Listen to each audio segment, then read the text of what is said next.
दोस्तों, जब से मायावती की रैली लखनऊ में 9 अक्टूबर को हुई है, तब से मायावती खूब चर्चाओं में है और लगातार खबरों में बनी हुई है। साथ ही साथ जब बीएसपी का प्रत्याशी बिहार विधानसभा चुनाव में जीतता है और विधानसभा में जाता है, तब ये खबर खूब चर्चा में बनती है। बीएसपी और बहन जी दोनों चर्चाओं में आते हैं। खैर, इस वीडियो में मैं बात करने वाला हूँ एक इंटरव्यू की, जिस इंटरव्यू में अमिताभ अग्निहोत्री, जो टीवी 9 भारतवर्ष के वरिष्ठ पत्रकार हैं, जिन्होंने एक इंटरव्यू में एनएमएफ के 18 मिनट कुछ सेकंड मायावती और बहन जी पर चर्चाएं की हैं, बात की हैं। उसी इंटरव्यू पर मैं इस वीडियो में विस्तार से चर्चा करने जा रहा हूं कि क्या क्या बातें थीं जो अमिताभ अग्निहोत्री ने उस इंटरव्यू में कही और क्या आपको जाननी चाहिए। खैर, चलिए इस वीडियो को शुरू करते हैं। आप भी वीडियो के साथ बने रहिए, क्योंकि इस वीडियो में मैं विस्तार से मायावती के कार्यों, 2027 की तैयारियों और बसपा की रणनीतियों के बारे में बात करने जा रहा हूँ। खैर, बात करें मायावती की रैली की, तो अमिताभ अग्निहोत्री ने कहा कि इस तरह की रैली जैसी मायावती ने 9 अक्टूबर को की है, इस तरह की रैली अब तक किसी भी पार्टी ने नहीं की है। चूँकि मायावती कई सालों में सत्ता में नहीं भी थी, फिर भी उसने ऐसी रैली की, मेगा रैली की, जिसमें लाखों लोग आए। ऐसी रैली किसी भी पार्टी ने नहीं की है। अमिताभ का कहना है कि कांग्रेस ने 85-90 के बाद तो यूपी में ऐसी रैली ही नहीं की जिसमें लाखों लोग आए हों। खैर, कांग्रेस के साथ साथ समाजवादी पार्टी को भी अमिताभ अग्निहोत्री ने कहा कि अखिलेश यादव की ऐसी कोई जनसभा नहीं थी जिसमें लाखों लोग मौजूद हों, जिस तरह 9 अक्टूबर की रैली में मायावती की रैली में मौजूद थे। ऐसी कोई जनसभा या कोई भी रैली बीएसपी के अलावा किसी भी पार्टी ने नहीं की अब तक, ऐसा अमिताभ अग्निहोत्री का कहना है। रीजनल पार्टी ने जो लंबे अरसे से सरकार से बाहर हो, उसने इतनी बड़ी रैली देश में कहीं की हो जितनी मायावती ने कर दी। कांग्रेस उत्तर प्रदेश में कोई रैली नहीं कर पाई। समाजवादी पार्टी तो अभी हाल में मतलब सत्ता में थी 17 तक, वो आज तक कोई रैली उत्तर प्रदेश में ऐसी नहीं कर पाई जहां 5 लाख आदमी इकट्ठा कर दिया उसने। मायावती ने किया, इसका मतलब उनके पास उनका वोट अभी है। खैर, बात करें 2027 के विजन को कि बसपा 2027 में कैसे काम करेगी, बहन जी की क्या रणनीति होने वाली है, तो अमिताभ भट्टाचार्य ने ही इस पर भी इंटरव्यू में चर्चा की है। आप उस इंटरव्यू को देख भी सकते हैं एनएमएफ के चैनल पर।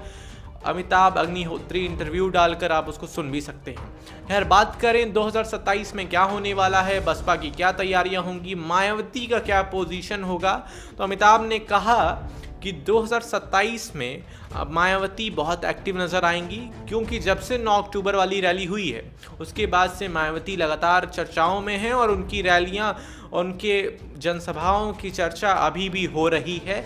और उसके बाद उनके समर्थकों का और पदाधिकारियों का भी कहना है कि मायावती 2027 के यूपी के विधानसभा चुनाव में बहुत एक्टिव नज़र आएंगी, बहुत सक्रिय नज़र आएंगी। उनके समर्थकों का कहना है कि इस बार यूपी में दोस्तों 17 मंडल हैं और 17 मंडलों में मायावती जाएंगी, स्वयं अपने कदम वहां पर फैलाएंगी और वहां जनसभाएं, रैलियां करेंगी। और ऐसा भी सुनने में आ रहा है कि मायावती जिस भी मंडल में जाएंगी उस मंडल में एक रात रहेंगी, रुकेंगी, मतलब वहाँ पे स्टे करेंगी कि और भी रैलियाँ या और भी जनसभाएं उस एरिया में हो पाएँ और भी लोगों से मिल पाएँ मायावती, इसलिए वहाँ पे एक रात स्टे भी करेंगी। ऐसा भी उनके समर्थकों, पदाधिकारियों द्वारा सुनने में आ रहा है। और अमिताभ अग्निहोत्री ने ऐसा इंटरव्यू में भी कहा और ये भी कहा कि अगर वो रुकती हैं तो ये मिरेकल होगा उनके समर्थकों के लिए, क्योंकि दोस्तों अब तक मायावती बहन जी किसी भी जगह जाकर रुकी नहीं है। वो रुकती हैं या तो लखनऊ में या तो दिल्ली में। अगर मान लीजिए, एक एग्जांपल से समझिए कि मान लीजिए गोरखपुर में कोई रैली है, तो गोरखपुर में वो रैली करके लखनऊ वापस आएंगी ही, भले कितनी भी रात क्यों ना हो जाए। वो गोरखपुर में नहीं रुकती थी। लेकिन इस बार क्या सुनने को आ रहा है, यूपी के चुनाव में 2027 के मायावती रैली करने जाएंगी तो वहाँ वो एक रात रुक भी सकती हैं। यानी 17 मंडल है तो 17 जगह पर वो रुकेंगी। और अब तक क्या होते आया था कि वो लखनऊ में रुकती थी या दिल्ली में रुकती थी, बस, इसके अलावा कुछ भी नहीं होता था। तो हर मंडल में वो खुद जाएंगी और एक रात रहेंगी। अगर ऐसा प्रयोग हुआ तो ये मिरेकल होगा बीएसपी के वोटर के लिए। खैर, अमिताभ अग्निहोत्री ने बसपा के कार्यकाल, पिछले कार्यकाल के बारे में भी चर्चा की कि किस तरह जब मायावती की सरकार थी तो कैसी कानून व्यवस्था थी। तो अमिताभ अग्निहोत्री ने एक एग्जाम्पल से समझाया कि मानिए कोई चाचा विधायक, मामा मौसी, कोई भी विधायक या सांसद हो, वो पहले क्या करता था, थाने में घुसता था, बोलता था भाई मेरे चाचा विधायक हैं, मेरे मामा ये हैं, फलाना है, ठिकाना है, और इसकी रपट तुरंत वापस करो, इसके ऊपर एफआईआर कराओ, यो कराओ, वो कराओ, तमाम चीज़ें, बातें और दबाव बनाने की कोशिश करते थे लोग। लेकिन मायावती के समय में ऐसा नहीं होता था। अमिताभ अग्निहोत्री का कहना है मायावती के समय में कोई भी जाके थाने में या कहीं पे भी किसी अधिकारी के सामने कोई दबाव नहीं बना सकता था, कोई भी नेता, कोई भी अपने पॉलिटिकल पावर का गलत यूज़ नहीं, मिसयूज़ नहीं कर सकता था। बाकी जो पुलिस वाले होते थे वो लोग भी अपनी वर्दी का गलत इस्तेमाल नहीं कर सकते थे कि भाई मैं पुलिस वाला हूं तो तुम लाओ वसूली दो, मुझे 500 दो, 1000 दो। इस तरह की चीज़ें मायावती के कार्यकाल में नहीं होती थी, ऐसा अमिताभ अग्निहोत्री का कहना है। बसपा में कभी नहीं रहा, चाचा विधायक नहीं, मामा विधायक नहीं, मौसी विधायक नहीं, कुछ नहीं।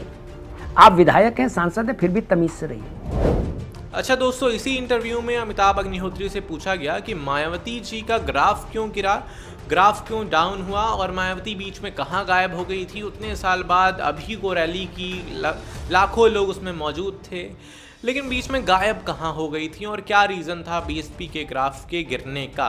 तो अमिताभ अग्निहोत्री ने एक क्लियर एग्जाम्पल से समझाया कि देखिए जब मैं काशीराम जी से मिलने जाया करता था तो काशीराम जी का जो गेट था वो हमेशा खुला रहता था लोगों के लिए, लोग उनसे मिल सकते थे, काशीराम भी लगातार जाया करते थे मिलने के लिए। इसीलिए काशीराम जी के फॉलोअर्स अभी तक हैं और उनको मानने वाले बहुत लोग हैं, विरोध करने वाले बहुत कम लोग हैं। खैर, इसी तरह का एग्जाम्पल दिया अमिताभ अग्निहोत्री ने कि काशीराम जी सबसे मिलते थे, उनसे मिलने लोग जाते भी थे और लोग आते भी थे और काशीराम जी भी जाते थे। लेकिन मायावती के समय में क्या हुआ कि मायावती ना लोगों को मिलने के लिए बुलाती हैं अपने ऑफिस में, बड़ा सा दरवाज़ा लगा लिया है, ऐसा अमिताभ अग्निहोत्री का ही कहना है, बड़ा सा दरवाज़ा लगा लिया है, सूरज की किरणें जाने का भी रास्ता नहीं है, लोग भी नहीं जा सकते मायावती जी से मिलने और ना मायावती जी लोगों के बीच आती हैं मिलने के लिए। अच्छा, एक नेता का क्या कर्तव्य होता है, नेता को पावर कहाँ से मिलती है? तो नेता को पावर मिलती है लोगों से, और मायावती बीच में लोगों से मिलना ही छोड़ दी थी। बीच में एक दो जगह दिखाई देती थी, उमाशंकर की बेटी की शादी में और या सुख दुख में दिखाई देती थी, लेकिन अक्सर क्या होता था कि मायावती दिखती नहीं थी, कहीं पे भी नहीं दिखती थी और इसीलिए उनका ग्राफ गिरते गया, लोग उनसे डिस्कनेक्ट हो गए। जो कनेक्शन बना हुआ था एक समय में मायावती से लोगों का, वो कनेक्शन टूट गया और वो कनेक्शन कमज़ोर पड़ गया, इसलिए मायावती और बीएसपी का ग्राफ गिर गया। लेकिन इस बार रैली के बाद 9 अक्टूबर वाली ये कनेक्शन फिर से बढ़ता हुआ दिख रहा है। उनके जो पदाधिकारी हैं, कार्यकर्ता हैं, एक्टिव नज़र आ रहे हैं। इसकी वजह से 27 में कुछ अच्छा या कुछ बड़ा हो सकता है, बहुत बड़ा प्रभाव पड़ सकता है बीएसपी का यूपी की सरकार बनाने में। खैर दोस्तों, ये थी अमिताभ अग्निहोत्री के पूरे इंटरव्यू नहीं लेकिन कुछ इंटरव्यू की बातचीत जो आपने सुनी और उस पर मैंने विस्तार से चर्चा की। आपको क्या लगता है अमिताभ अग्निहोत्री ने क्या सही कहा, क्या गलत कहा, मायावती जी पर क्या राय है, उनके बीच में इतने लंबे समय तक चुप रहने पर आपकी क्या राय है? मुझे कमेंट में ज़रूर बताइएगा। बहुत बहुत शुक्रिया। मेरा नाम है अर्नव। इस तरह के कंटेंट देखने के लिए और मुझसे जुड़े रहने के लिए अभी मेरे चैनल को सब्सक्राइब करिए और बदलाव का हिस्सा बनिए।